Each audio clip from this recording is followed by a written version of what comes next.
अस्सलामुअलैकुम। रोज़ा और सेहत के साथ मैं हूं आपकी होस्ट आयशा शकूर। नाजरीन, रमज़ान मुबारक के बबरकत महीने का आगाज़ तो हो चुका है और उसी के साथ साथ लाहौर न्यूज़ के प्लेटफॉर्म से हमारी ये स्पेशल ट्रांसमिशन भी जारी रहेगी, जिसमें हम आपके तमाम health related, skin related issues को डिस्कस करेंगे। आपकी जितनी भी क्वेरीज होंगी, हमारे साथ स्किन केयर एक्सपर्ट्स मौजूद होंगे, तो आपने बिल्कुल भी परेशान नहीं होना कि इस बबरकत महीने में हमारे जितने भी इश्यूज़ हैं उनको कैसे रिजॉल्व किया जाए। तो जनाब, आज हमारे साथ डर्मेटोलॉजिस्ट और स्किन स्पेशलिस्ट डॉक्टर कमल जवाद मौजूद है। अस्सलाम वालेकुम डॉक्टर कमल, कैसी हैं आप? वालेकुम अस्सलाम, मैं ठीक अल्हम्दुलिल्लाह। आप कैसी हैं? अल्हम्दुलिल्लाह, आई एम गुड। डॉक्टर कमल, सबसे पहले तो रमज़ान मुबारक, बहुत बहुत मुबारक हो आपको। कैसे जा रहे हैं आपके रोज़े? अल्हम्दुलिल्लाह बहुत अच्छे, आपको भी बहुत मुबारक हो, रमज़ान मुबारक। जी बिल्कुल। डॉक्टर कमल, जैसे ही रोज़े स्टार्ट होते हैं ऑब्वियसली हमारे कंसर्न्स भी स्टार्ट हो जाते हैं।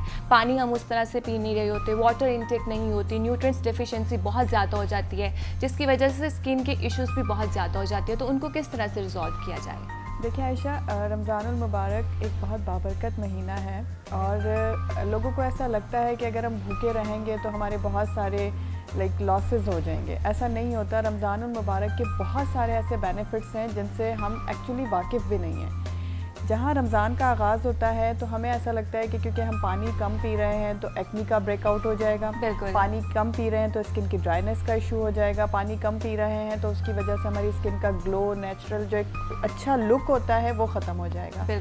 हालांकि अगर हम अफ्तार और सहरी के दरमियान में एक प्रॉपर मेंटेनेंस रखें, आप एक साथ पानी ना पिएं बहुत सारा, जो ठीक नहीं होता। अगर हम एक एक घंटे के डिफरेंस से एक हमने इनिशियल में अफ्तार करने के साथ पानी का ग्लास पी लिया, but I am talking about the pani, simple water. I am not talking about the लोग सोडा पीते हैं, लोग कोल्ड ड्रिंक्स पीते हैं, लोग तरह तरह के शरबत बना के पीते हैं। मैं उनकी बात बिल्कुल नहीं कर रही हूँ।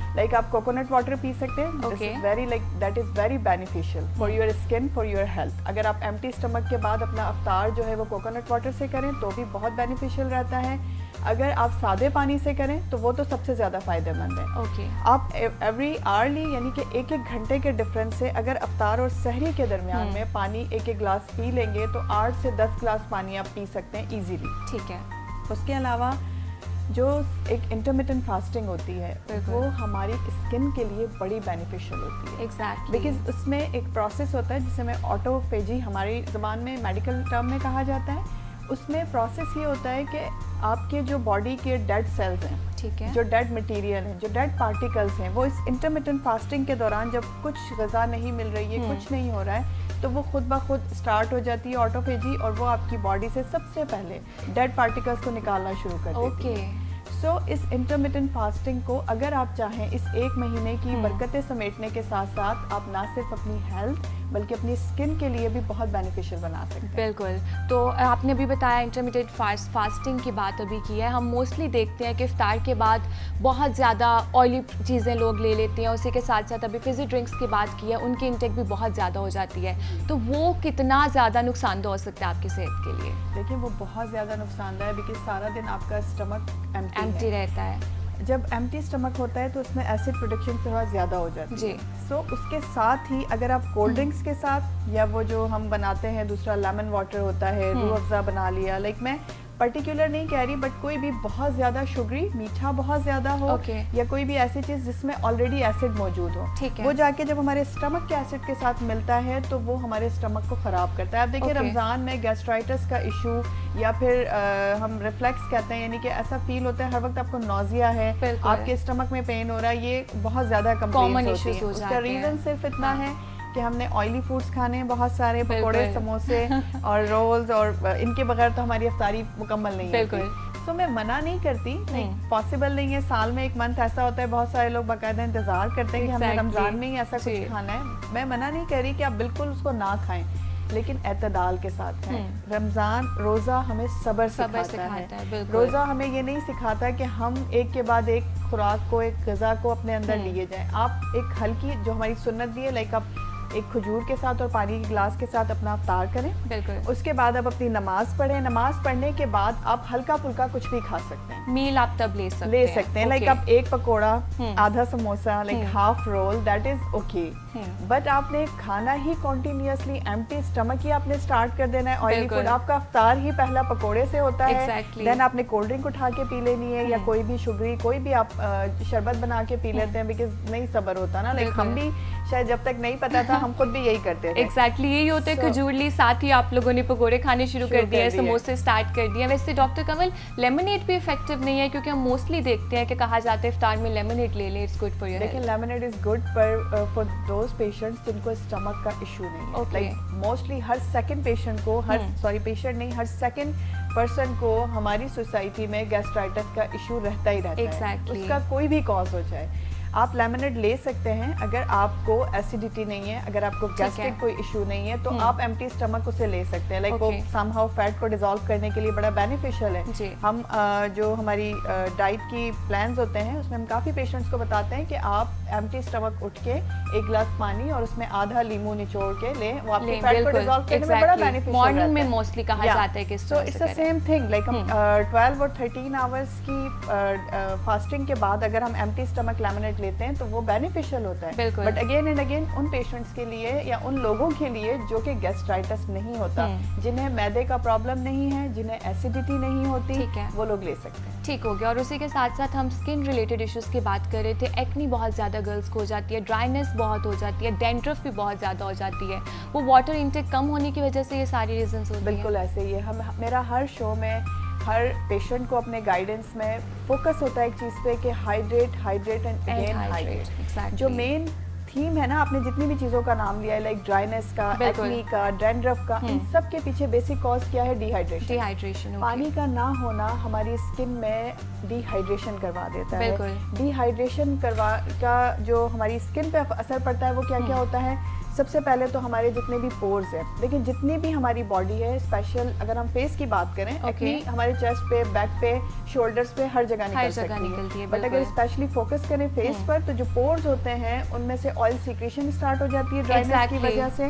वो ऑयल सीक्रेशन एक्नी करवाती है। सो कॉज क्या है? Basic dehydration. देन सेकंड, अगर आप डैंड्रफ की बात करें तो डैंड्रफ भी बिकॉज ऑफ ड्राइनेस होती है, ऑल्दो कि it's a fungal infection. Dandruff basically fungal infection होता है, बट उसका बेसिक कॉज कहीं ना कहीं ड्राइनेस है। आपकी इची और ड्राई स्किन होती है, स्कैल्प होती है ड्राई, तो वो डैंड्रफ को प्रमोट करती है। और डैंड्रफ की वजह से अगेन फिर एक्नी हो जाती है। बिल्कुल। और सीबम प्रोडक्शन भी आपकी फिर उसकी वजह से ज्यादा इंक्रीज हो जाती है। बिल्कुल ऐसे। सीबम प्रोडक्शन जब इंक्रीज होगी तो आपका स्कैल्प हर वक्त ऑयली रहेगा। बिल्कुल।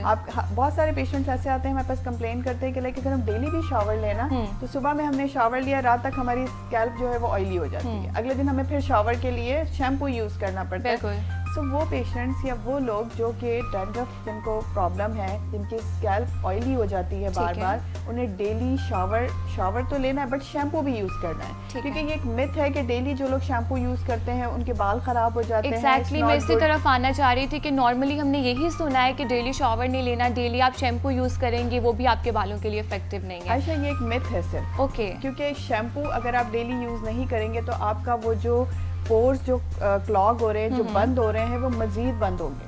अगर आप डेली शैम्पू करेंगे तो एटलीस्ट आपके वो जो पोर्स हैं स्कैल्प के, उन्हें सांस लेने का मौका मिलेगा। बिकॉज शैम्पू समहाउ वो ड्राइनेस, वो जो ऑयल है उसे खत्म करता है, आपके पोर्स को थोड़ी देर को क्लीन कर देता है, तो उन्हें सांस लेने का मौका मिल जाता है। उसके बाद हम ऐसी मेडिसिन देते हैं जो आप अप्लाई करें अपनी स्कैल्प में, खाने वाली भी, लगाने वाली भी, जो डैंड्रफ को खत्म करने में आपकी मदद करती है। लेकिन घर में रह के आप क्या कर सकते हैं? लाइक हर बंदा डॉक्टर तक नहीं पहुंच सकता, तो मैं इजी वे में यही बताऊंगी आपके लिए बेहतर है। देखिए, सफाई वैसे भी निस्फ ईमान है। दिन में एक मरतबा शावर लेना बहुत ज़रूरी है। हम सर्दी गर्मी ना देखें तो बेहतर है। अब तो खैर मौसम आ गया, अब कोई नहाने के नाम से नहीं डरेगा, लोग शावर ले सकते हैं इजीली। सो आपने अर्ली मॉर्निंग आपके लिए पॉसिबल है, बेहतर यही है कि आप शावर लें, शैम्पू भी करें। ठीक है। नहीं पॉसिबल, अपने काम से वापस आके एटलीस्ट दिन में एक मरतबा आपने शैम्पू ज़रूर लेना है, और शैम्पू से अपने बालों को साफ जरूर करना है। ठीक है। और शैम्पू मैं इसलिए कोई स्पेसिफिक नहीं बता सकती, जो आपको सूट करे, जो आपको लगता है कि आपकी स्कैल्प के लिए बेहतर है, आपके बालों को अच्छा लगता है, वो करें। लेकिन अगर आपको डैंड्रफ है, सिवियर हेयर फॉल का इशू है तो फिर आपको डेफिनेटली मेडिकेटेड शैम्पूज की तरफ आना चाहिए। ठीक हो गया। तो ये एक कॉमन मिथ थी जो हम बचपन से सुनते आ रहे थे कि डेली शॉवर लेना नहीं चाहिए, तो ये बात बिल्कुल गलत है नाज़रीन। आपको डेली शॉवर लेना चाहिए अपनी हेल्थ के लिए ही। अब बात कर लेते हैं डॉक्टर कमल कुछ ट्रीटमेंट्स की। ऑब्वियसली कुछ हर्बल ट्रीटमेंट्स भी होते हैं, कुछ होम केयर प्रोडक्ट्स भी हम बना लेते हैं, उसी के साथ साथ कुछ मेडिकेटेड ट्रीटमेंट्स भी होते हैं। तो अगर ड्राइनेस हो जाती है, डैंड्रफ हो जाती है, उसके लिए मेडिकेटेड ट्रीटमेंट्स क्या आप सजेस्ट करती हैं? मेडिकेटेड ट्रीटमेंट्स तो आयशा मैं इसलिए सजेस्ट नहीं कर सकती ऑन स्क्रीन। उसका रीज़न ये है कि हर पेशेंट के लिए डिफरेंट हमारी स्ट्रैटेजीज होती है ना। माइट बी कि आपको वो स्ट्रैटेजी सूट करे और मुझे ना करे। So patient to patient vary करता है, बट कुछ चीज़ें ऐसी हैं जो हम सब कर सकते हैं। एक मैंने आपको डेली शावर का बताया है। सेकंड ये कि अगर आपके सर में डैंड्रफ है तो आप दही लेके, लाइक 2 चम्मच आपने दही लेनी है, उसमें आपने अंडे की सफेदी मिक्स करनी है। बिल्कुल। लाइक ये एक टोटका है, ये तो बचपन से हम यूज करते आ रहे हैं। ऑयल भी अंदर ऐड कर दें। ऑयल भी ऐड कर सकते हैं, प्लस आप उसमें एलोवेरा भी ऐड करेंगे। एलोवेरा का जूस आप उसमें ऐड कर लें, वो आपकी स्किन को जो है वो ऑयली होने से बचाता है। एलोवेरा के बहुत फायदे हैं। एग्जैक्टली, आप उसको स्किन पे भी यूज कर सकते हैं। होममेड मतलब होम इन अ सेंस कि वो आपके घर का हो, वो ये जो अवेलेबल है बाहर वो ना हो, या फिर मेडिकेटेड एलोवेरा हो। क्योंकि मेडिकेटेड भी बहुत सारे ऐसे एलोवेराज अवेलेबल हैं जो कि हम बनाए इसी तर्ज पे गए कि वो ना सिर्फ आपकी स्किन को सूट करते हैं बट आपकी स्कैल्प को भी सूट करते हैं। एग्जैक्टली। सो दही आपने लेना है, उसमें सफेदी अंडे की मिलानी है, थोड़ा सा जो भी ऑयल आपको पसंद हो, थोड़ा सा ये लाइक हाफ टी स्पून आप वो ऐड कर सकते हैं। और उसमें 1 टीस्पून आपने एलोवेरा लेना है। वीक में एक मरतबा आपने उसको 2 से 3 घंटे के लिए अपनी स्कैल्प में लगाना है। देन उसको कवर कर लें 2-3 घंटे के लिए, और फिर अपने पसंद के शैम्पू से उसे वॉश कर लें। ना सिर्फ ये आपकी स्किन की डैंड्रफ को दूर करेगा, बल्कि आपकी जो एक्नी है उसे भी इम्प्रूव होने में मदद देगा। रीजन ये है